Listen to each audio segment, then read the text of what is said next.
Damos gracias a Dios por su palabra. Estamos iniciando un año nuevo. Bueno, el miércoles teníamos nuestro primer culto del año. La semana pasada algunos hermanos pues como que dijeron, ¿qué pasó? ¿Por qué se suspendió el culto? Pero algunos otros también me dijeron, estuvo bien que se suspendiera el culto. Hubo alguien que me reclamó que por qué suspendí el culto de la semana pasada y el del 25 no. Yo decía, hermano, pues es que el 25 es el día de la cristiandad, el día de Navidad, celebramos el nacimiento del Salvador, entonces pues no íbamos a suspender el 25, sí suspendimos el primero, pero aquí estamos. Y Dios nos dé de su gracia durante este año, Dios nos dé de su presencia y de su bondad durante este año, y que podamos pues en cada día, cada momento, pues acercarnos a Él y conocerle un poco más. Hemos titulado al tema de esta tarde, digo tarde porque ya son más de la 1, y hemos titulado al tema de esta tarde la gloria de Jehová, la gloria de Jehová. Y sí, lo tomamos específicamente de este texto que se acaba de darle lectura y que nuestro hermano nos hizo favor de dirigir esta lectura. El versículo 23 dice, y me levanté y salí al campo y he aquí que allí estaba la gloria de Jehová. Y ahí estaba la gloria de Jehová. ¿Qué es la gloria de Jehová? La gloria de Jehová representa, podríamos decir, su presencia que se manifiesta en medio de su pueblo. Repito, su presencia que se manifiesta en medio de su pueblo. Dios obrando en medio de su pueblo para su beneficio, para beneficio de su pueblo, aunque el pueblo no lo pueda ver o entender. No lo pueda ver o entender. En las Escrituras, en el Antiguo Testamento, encontramos varias ocasiones en que se manifestó la gloria de Jehová, y yo quiero pedirles que tengan sus Biblias abiertas y que vayan siguiendo los pasajes que les voy a ir indicando y que pues vayamos siguiendo un poquito esto acerca de la gloria de Jehová. ¿Cuándo se manifestaba la gloria de Jehová? ¿O cómo se manifestaba la gloria de Jehová, la gloria de Dios? Encuentro dos ocasiones muy especiales, muy singulares, en donde la Biblia así lo expresa, que se manifestó la gloria de Jehová. Una fue cuando se consagró el tabernáculo, es decir, ¿se acuerdan que el tabernáculo era ese templo movible? Era una casa de campaña, podríamos decir, que se movía de un lugar a otro, pero que el libro del Éxodo nos narra cómo se preparó, se edificó, todos los materiales que se usaron y todo esto. Entonces nos describe mucho acerca de esto, y en el libro de Éxodo nos dice cómo fue el día en que se consagró, y ahí en el capítulo 40, voy a leer el versículo 32, 33, y bueno, sigo un poquito adelante, cómo se manifestó la gloria de Jehová. Dice, cuando entraban en el tabernáculo de reunión, o sea, esto que habían construido, y cuando se acercaban al altar, se lavaban como Jehová había mandado a Moisés. Finalmente erigió el atrio alrededor del tabernáculo y del altar, y puso la cortina en la entrada del atrio. Así acabó Moisés la obra. Entonces está diciendo que así terminó Moisés de construir esto. Y entonces dice, versículo 34, entonces cuando la nube cubrió el tabernáculo de reunión y la gloria de Jehová llenó el tabernáculo, y no podía Moisés entrar en el tabernáculo de reunión, porque la nube estaba sobre él y la gloria de Jehová lo llenaba, y cuando la nube se alzaba del tabernáculo, los hijos de Israel se movían en todas sus jornadas, pero si la nube no se alzaba, no se movían hasta el día en que ella se alzaba, porque la nube de Jehová estaba de día sobre el tabernáculo y el fuego estaba de noche sobre él, a vista de toda la casa de Israel en todas sus jornadas. Entonces ahí habla claramente o describe claramente las Escrituras cómo se manifestaba de una manera, podríamos decir, visible, de una manera palpable, que la gloria de Jehová, ¿sí? Así lo describe. Otro momento también que la Escritura nos narra cómo se manifestó la gloria de Jehová, tiene que ver ahora cuando se consagró el templo. Ya no era el tabernáculo que traían de un lugar a otro, sino el templo. Recordemos que David le pidió a Dios que él quería construir el templo y Dios le dijo que no, que lo iba a construir ¿quién? Salomón, su hijo, ¿verdad? Y entonces los últimos capítulos del primer libro de las Crónicas nos narra cómo David preparó todo para construir el templo, pero los primeros capítulos nos narran, del segundo libro de las Crónicas, nos narran cómo Salomón construyó el templo y cómo se consagró. El capítulo 7 del primer libro de las Crónicas inicia de la siguiente manera: cuando Salomón acabó de orar, oró para consagrar el templo, descendió fuego de los cielos y consumió el holocausto y las víctimas. Y la gloria de Jehová llenó la casa, y no podían entrar los sacerdotes en la casa de Jehová, porque la gloria de Jehová había llenado la casa de Jehová. Cuando vinieron todos los hijos de Israel, cuando vieron todos los hijos de Israel descender el fuego y la gloria de Jehová sobre la casa, se postraron sobre sus rostros en el pavimento y adoraron y alabaron a Jehová, diciendo: porque Él es bueno y su misericordia es para siempre. Entonces dice que fue algo sorprendente, algo maravilloso, y que ahí donde estaban, me llama la atención que dice ahí sobre el pavimento, ¿verdad? Ahí donde estaban, ahí donde la gente estaba en la calle, de repente todos se postraron y adoraron y glorificaron el nombre de Jehová. Ahora a nosotros de repente nos da pena, no nos ven si vamos a orar o no, pero dice que ahí que todos ellos se postraron. Y dije al principio que la gloria de Jehová es cuando Dios está en medio de su pueblo, al cuidado de su pueblo. Ezequiel es testigo de cómo se manifiesta la gloria de Dios. Creemos que Dios es omnipresente. Eso es algo que nosotros creemos como cristianos al leer la palabra, la Escritura. Creemos que Él es omnisciente y Él es omnipresente. ¿Qué quiere decir esto? Que Dios está en todos lados y es tan grande que nada lo puede contener. Cuando la Biblia dice que Dios no habita en templos hechos de hombres, es porque está expresando, fíjense, acabamos de leer dos momentos especiales donde se consagraron, podríamos decir, el templo, pero la Biblia nos enseña que Dios no habita en medio de templos hechos de hombres, y es que la Biblia nos enseña que nada puede contener la grandeza de Dios. Fíjense, un poco antes de la consagración del templo, que Salomón está consagrando en el capítulo 6, los últimos versículos, Salomón dice eso, dice: Dios, nada te puede contener. ¿Y qué es este templo? Fíjense, voy a leer en 6, si todavía están ahí en segundo libro de las Crónicas, un poquito antes, el capítulo 6, versículo 18 en adelante, dice: mas ¿es verdad que Dios habitará con el hombre en la tierra? O sea, está preguntando ahí.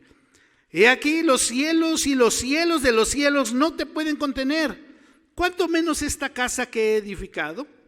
Mas tú mirarás a la oración de tu siervo y su ruego, oh Jehová, Dios mío, para oír el clamor y la oración con que tu siervo ora delante de ti. Que tus ojos estén abiertos sobre esta casa de día y de noche, sobre el lugar al cual dijiste, mi nombre estará allí. Que oigas la oración con que tu siervo ora en este lugar. Asimismo, que oigas el ruego de tu siervo y de tu pueblo Israel, cuando en este lugar hicieren oración, porque tú oirás desde los cielos, desde el lugar de tu morada, que oigas y perdones. El libro de los Hechos, el apóstol también, cuando estaba predicando a los filósofos ahí en Antioquía, a los atenienses, a los filósofos ahí en Atenas, en el capítulo 17, dice y expresa más o menos lo mismo. Dice: el Dios que hizo el mundo y todas las cosas que en él hay, siendo Señor del cielo y de la tierra, no habita en templos hechos de manos humanas, ni es honrado por manos de hombre, como si necesitase algo, pues Él es quien da a todos vida y aliento y todas las cosas. Entonces, la gloria de Dios, cómo se manifiesta la gloria de Dios, y hemos visto algunas formas en que la Escritura nos expresa esto. Si vamos ahora a nuestro pasaje, a Ezequiel, hemos estado hablando recientemente, bueno, tal vez no tan recientemente, en meses pasados, hablamos primero de Isaías, no sé, los miércoles estuvimos dedicando un buen tiempo a Isaías, después del libro de los Salmos, el libro más extenso, y vimos cómo Isaías, él habló y anunció varias cosas sobre cómo el pueblo de Dios iba a ser castigado. Hace rato leímos en el tiempo de perdón de pecados la situación pecaminosa en la que se encontraba el pueblo y cómo Dios les advierte, ¿no? Dice, estoy hastiado de sus lunas nuevas. Es decir, si lo tradujéramos a nuestro contexto, decía, estoy hastiado de sus cultos, estoy hastiado de la forma en que me alaban, en la forma en que me quieren agradar, porque su corazón está lejos, su actuar, su vida sigue siendo la misma fuera del templo,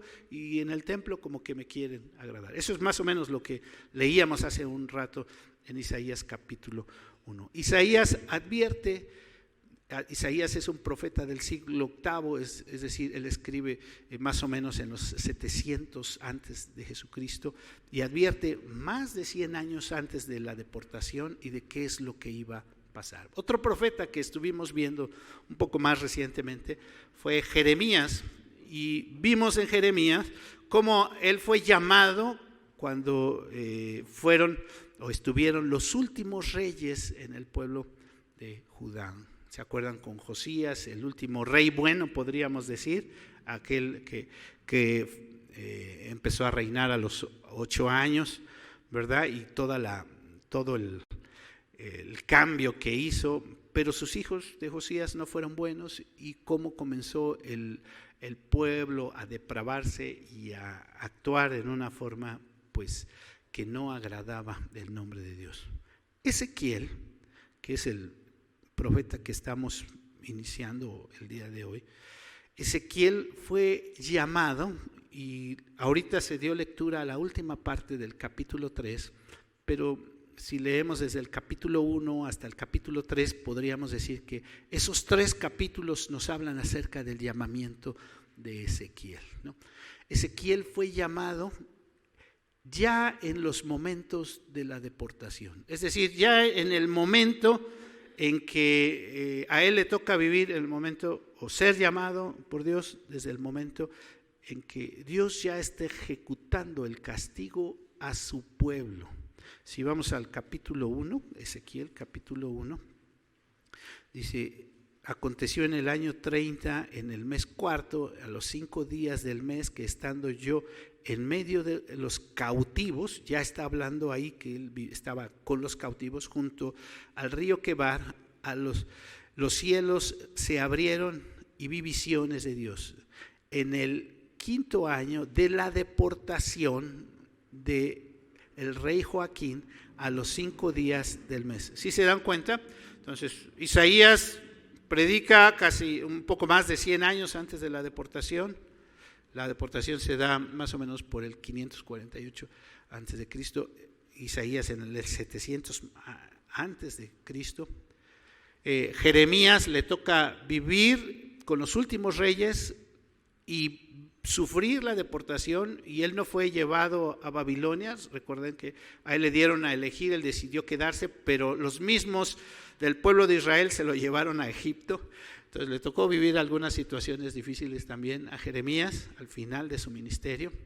Pero Ezequiel le toca vivir este tiempo de la deportación, y le toca vivir en medio del pueblo de Dios que había sido deportado. Y sí, efectivamente, el mensaje de Ezequiel tiene que ver con el castigo de Dios a su pueblo rebelde, pero podríamos decir que el mensaje de Ezequiel va todavía un poco más allá, en el sentido de que también trae un mensaje de esperanza, de lo que Dios quiere de su pueblo. Repito, Sí, el mensaje de Ezequiel es un mensaje sobre el castigo inminente que iba a vivir el pueblo de Israel. A él le toca vivir esa parte de la deportación de Jerusalén. Pero también el mensaje de Ezequiel es un mensaje de esperanza, de lo que Dios quiere para su pueblo. Ezequiel, y el mensaje que leemos en este libro, que es un libro, por cierto, muy, muy fuerte, y que yo les invito a que sí lo vayan leyendo, es un mensaje que ayudó a que el pueblo mantuviera esa visión de ser el pueblo de Dios, a pesar de ser llevados cautivos a muchos lugares. Ayudó para que ellos se mantuvieran con la mente fija en que ellos eran el pueblo de Dios, que donde quiera que ellos estuvieran, tenían que agradar y glorificar a Dios. Decía hace un momento, pero entonces, ¿qué es la gloria de Dios? ¿Qué es la gloria de Dios? Y quisiera, lo mencioné al principio, algunos podríamos decir, es una manifestación de su poder por el simple hecho de su presencia. Pero ya dije que nosotros creemos que Dios es omnipresente, Dios está en todos lados, ¿verdad? Nosotros creemos en su omnipresencia y en su omnisciencia. Dios no solo está en todos lados, sino que sabe todas las cosas y no hay nada oculto para Él. No hay nada oculto para nuestro Dios, a diferencia de Satanás, ¿verdad?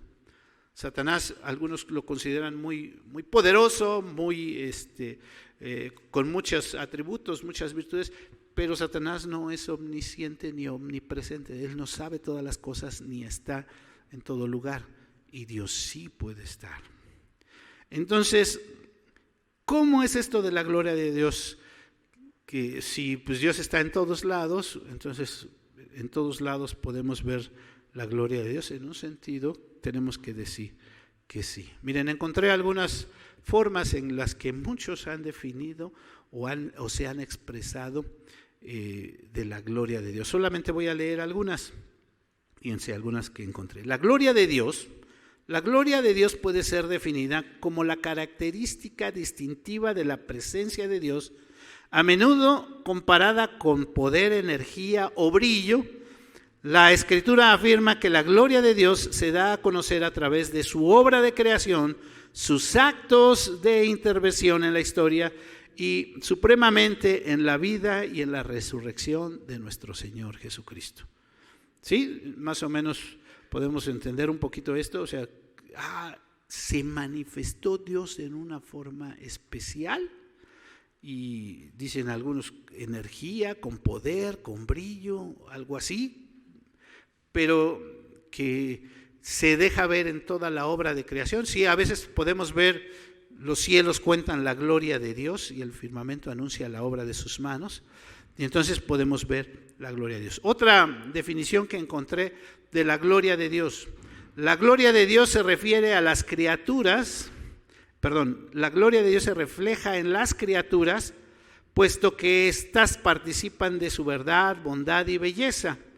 Por esto, el objetivo de la creación es la gloria de Dios. Es decir, toda la creación nos deja ver la gloria de Dios. Los cielos cuentan, ¿qué? La gloria de Dios. Otra que encontré dice: Él es intrínsecamente santo y toda la tierra está llena de su gloria, la cual intentó definirla al decir que la gloria de Dios es la belleza manifestada en su santidad. A ver, lo voy a tratar de decir de otra forma. O sea, la santidad de Dios nos refleja la gloria de Dios. Es lo que nos está diciendo este autor. Perdón que no les traigo los nombres de los autores, no todos me los ponían. La otra que describe, la gloria de Dios es como algo fabuloso, sobrenatural, eterno, ilimitado, poderoso, infalible, es decir, con atributos y el carácter de Dios. La última que les voy a leer de una definición de la gloria de Dios. La gloria de Dios es la expresión evidente y real de su existencia y impactando los sentidos físicos. Es Dios haciéndose palpable. Dios haciéndose ¿qué? Palpable. De una forma en que podamos decir, la gloria de Dios. Una de las cosas que habla Ezequiel, y por eso es que estamos tocando este tema, es que nos habla Ezequiel de por qué se aleja la gloria de Dios de su pueblo. Casi al final del libro, así como leímos cómo cuando se consagró el tabernáculo se hizo manifiesta la gloria de Dios, o cuando se consagró el templo se manifestó la gloria de Dios, Ezequiel nos narra cómo después de tanta corrupción, de tanto pecado, de tanta depravación, cómo la gloria de Dios se aleja de su pueblo, del templo. ¿Se acuerdan que muchos, llegó el momento en que prácticamente idolatraban el templo, pero no buscaban a Dios? Querían aparentemente ofrecer el culto, pero no querían agradar a Dios. En nuestro pasaje, otra vez, si vamos a Ezequiel capítulo 1, les dije que desde el capítulo 1 hasta el capítulo 3 nos habla acerca del llamamiento. El capítulo 1, el último versículo prácticamente, dice de la siguiente manera: como aparece el arco iris que está en las nubes el día que llueve, así era el parecer del resplandor alrededor. Esta fue la visión de la semejanza de la gloria de Jehová.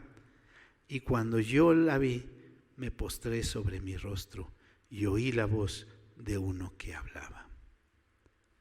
¿Qué es lo que nos está describiendo Ezequiel? Ezequiel es testigo de una visión tremenda que, al parecer, si leemos Apocalipsis 5, que recientemente lo leíamos también, nos describe esta misma visión. En Apocalipsis 5 se describe la adoración celestial y habla de 4 seres vivientes y habla de cómo adoraban a Dios y habla acerca de cómo se debería de adorar a Dios o cómo adoraban al Señor Jesús en Apocalipsis 5. Y aquí lo que Ezequiel nos describe es una visión muy semejante a lo que ve Juan en Apocalipsis capítulo 5.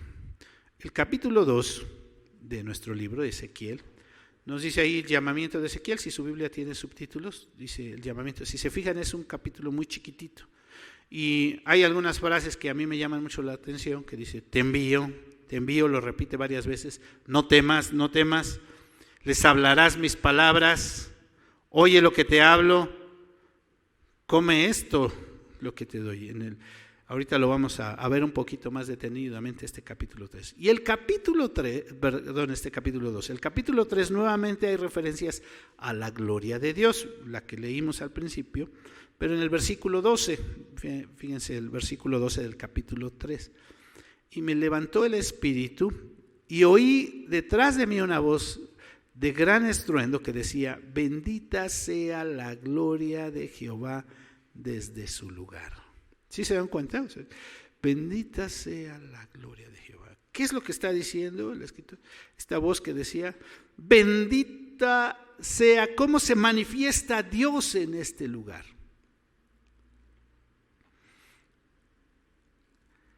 ¿Cómo se manifiesta la gloria de Dios en este lugar? Que sea algo bendito.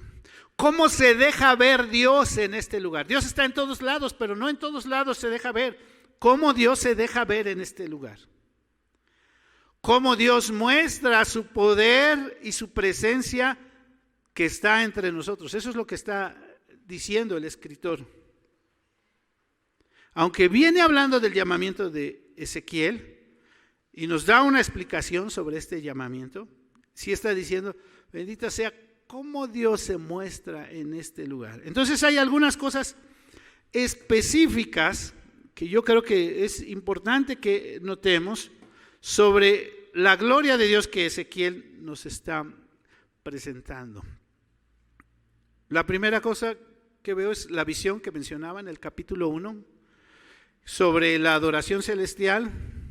Y yo creo que sin duda tendríamos que estudiarla detenidamente. Es un gran ejemplo de cómo debe ser nuestra adoración, no solamente para los que se dedican a la música y al canto, sino cómo debe de ser la adoración de cada uno de los creyentes. He tenido la oportunidad, Dios me ha permitido la oportunidad de escuchar a varios exponer sobre esta visión de Ezequiel y la visión de Juan en Apocalipsis, y la verdad es que es un estudio profundo, ¿no? Lo que significa cada uno de los seres vivientes, las formas, las maneras, lo que están haciendo, cómo lo están haciendo, y todo eso tiene que ver mucho en cuanto a cómo debe de ser nuestra adoración. Nosotros pensamos y hemos dicho que a veces la adoración se resume a cantar, pero hemos dicho también que no, definitivamente la adoración tiene que ver con todo lo que hacemos, con nuestro día a día, con cómo me relaciono con las personas, cómo trato yo a los demás, cómo convivo, cómo busco a Dios, cómo es mi deseo de estar en comunión con Dios. Algo que sí vimos en ese capítulo 1 y que mencioné hace un momento es que cuando Ezequiel entendió y vio todo esto, la grandeza de Dios, la gloria de Dios, cómo se manifestaba, él se postró delante de él y dijo: aquí estoy, aquí estoy. Muchos no pueden venir y adorar a Dios porque no entienden ni tantito de la gloria de Dios. ¿Se acuerdan que hablábamos la semana pasada sobre el temor de Dios? Y realmente tener el temor de Dios. Si no podemos entender la gloria de Dios, no tenemos temor de Dios. Si no podemos entender la grandeza y la majestad de Dios, lo grande, lo sublime, lo poderoso que Él es, no entendemos y no tenemos el temor de Dios. Porque estamos muy acostumbrados a que, pues es a mi nivel, es a mi misma altura, es alguien que se parece a mí. Pero la gloria de Dios es algo majestuoso, poderoso, que no podemos describir, que nosotros mismos no podemos contener, que nosotros mismos no podemos ni siquiera imaginarnos un poquito de todo lo poderoso que es. Y creo que cada uno de nosotros, si pudiéramos tantito entender la gloria de Dios, nos postraríamos ahí donde estamos. Es una práctica que a lo mejor algunos hemos dejado. Está bien, ahorita van a decir hace frío, pero arrodillarnos no nos pasa nada. Y sí tenemos que quebrantar nuestros corazones y postrarnos delante de Él. Necesitamos ver una visión de este tipo para postrarnos delante de Él. No podemos ver la gloria de Dios en todas las cosas y las maravillas que Él refleja día a día en nuestras vidas. No podemos ver la gloria de Dios en su creación. Ve tu mano, ve tu cuerpo. ¿Tú crees que tienes ese cuerpo nada más porque sí? No puedes ver la gloria de Dios en todas las cosas que Él nos da. La segunda cosa que veo y que creo que es algo importante que debemos de considerar de cómo se manifiesta la gloria de Dios, la veo en el llamamiento y la predicación de su palabra. Ezequiel así nos los deja ver. O sea, ¿cómo se manifiesta la gloria de Dios? Cuando su palabra es ¿qué? Anunciada. La gloria de Dios, hemos dicho, a veces nosotros esperamos ver precisamente una luz, un brillo, un resplandor, algo que tiemble la tierra, o que esperamos ver algo así, no sé. Pero la gloria de Dios se manifiesta muchas veces simplemente en su palabra. Y tal vez cometo un error al decir simplemente en su palabra. ¿Por qué? Porque si es su palabra va a hacer realmente mover tu corazón. Algo que encuentro en la gloria de Dios en cuanto al llamamiento de Ezequiel es eso. Dios quiere mostrar su gloria a través del ministerio de este profeta. Es decir, a través de lo que él va a ir y hablar, Dios va a mostrar su obra. Les dije que íbamos a ver el capítulo 2. Es un capítulo muy chiquito, apenas 10 versículos, y quiero darle lectura. Pongamos atención, dice, me dijo, hijo de hombre, ponte sobre tus pies y hablaré contigo. Y luego que me habló, entró el Espíritu en mí y me afirmó sobre mis pies. Y oí al que me hablaba y me dijo, hijo de hombre, yo te envío a los hijos de Israel, a gentes rebeldes que se rebelaron contra mí. Ellos y sus padres se han rebelado contra mí hasta este mismo día. Yo pues te envío a hijos de duro rostro y de empedernido corazón, y les dirás, así ha dicho Jehová el Señor, ¿acaso ellos escuchen? Pero si no escucharen, porque son una casa rebelde, siempre conocerán que hubo profeta entre ellos. Y tú, hijo de hombre, no les temas, ni tengas miedo de sus palabras, aunque te hallas entre zarzas y espinos y moras con escorpiones, no tengas miedo de sus palabras, ni temas delante de ellos, porque son casa rebelde.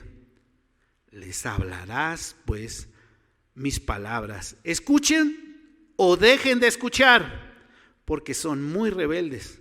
Mas tú, hijo de hombre, oye lo que yo te hablo. No seas rebelde como la casa rebelde. Abre tu boca y come lo que yo te doy.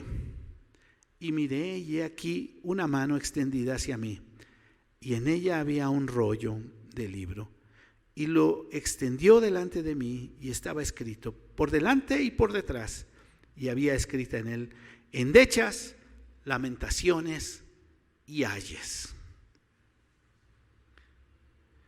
Entonces, fíjense, la gloria de Dios se manifiesta cuando atendemos el llamado de Dios. Algunos podríamos decir, bueno, es que ahí está hablando como Dios llamó al profeta.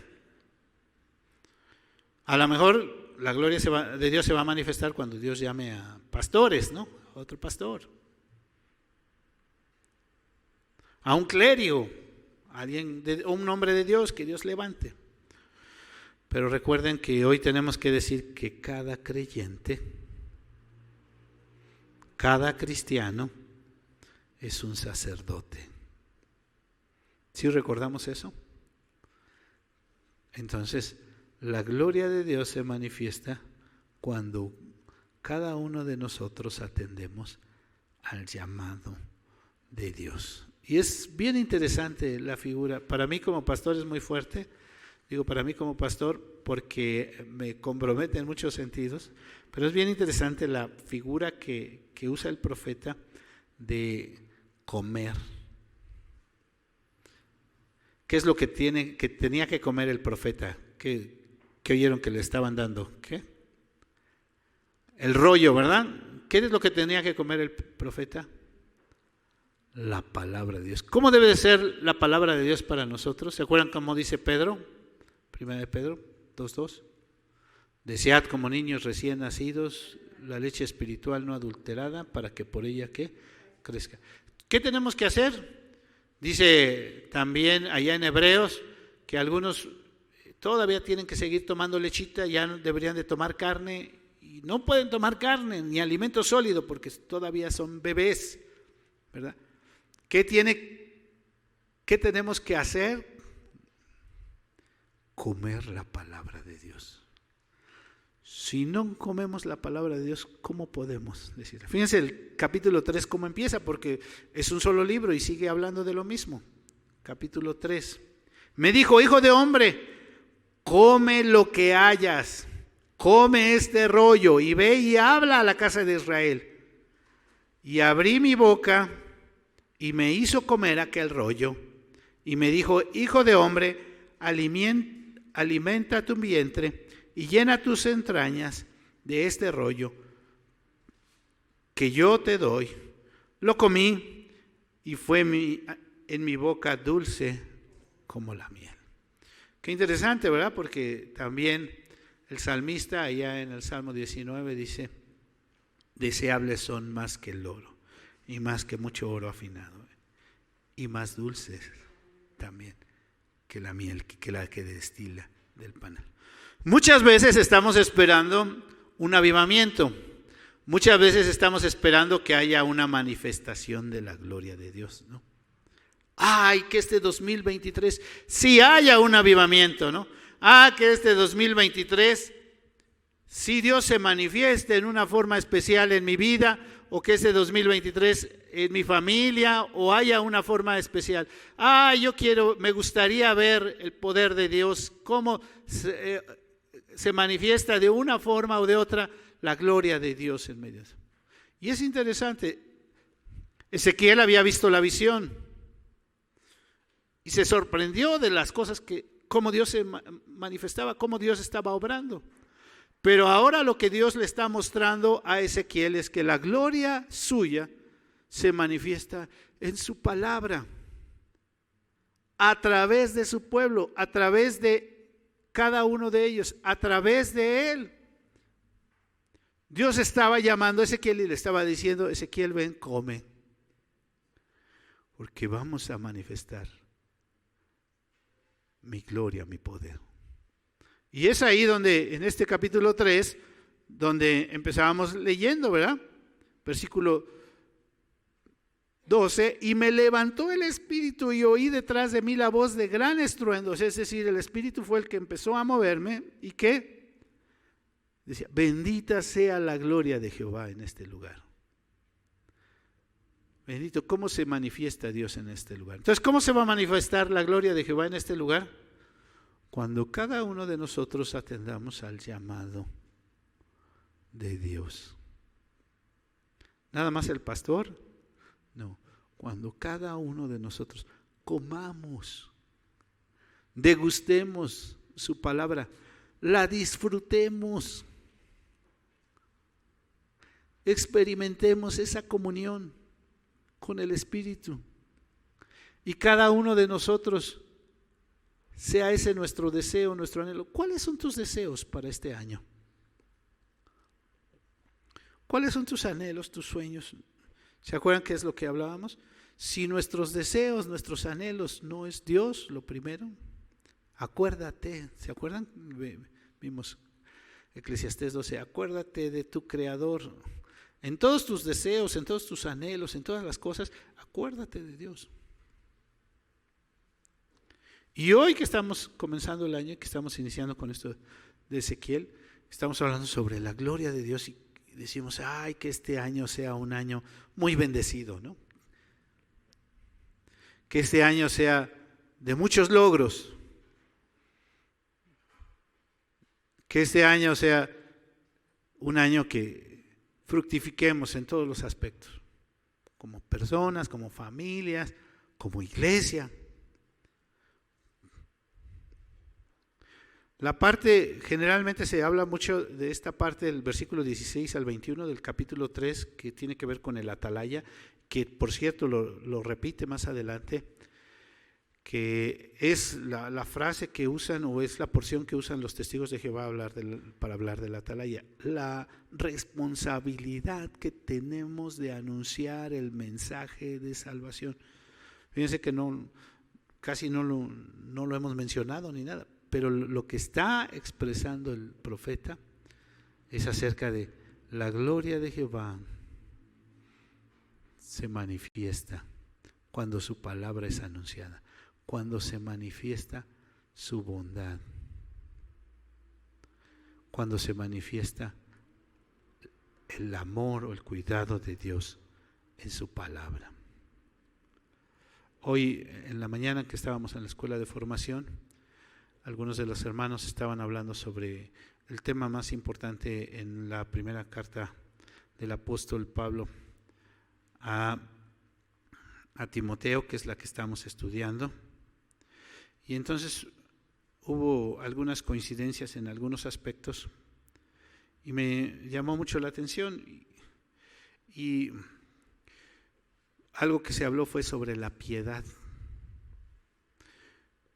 donde el apóstol Pablo dice, indiscutiblemente grande es el misterio de la piedad. Indiscutiblemente grande es el poder de Dios, cómo se manifiesta, porque a pesar de ser como somos, Él se ha manifestado y ha manifestado su poder en nuestras vidas.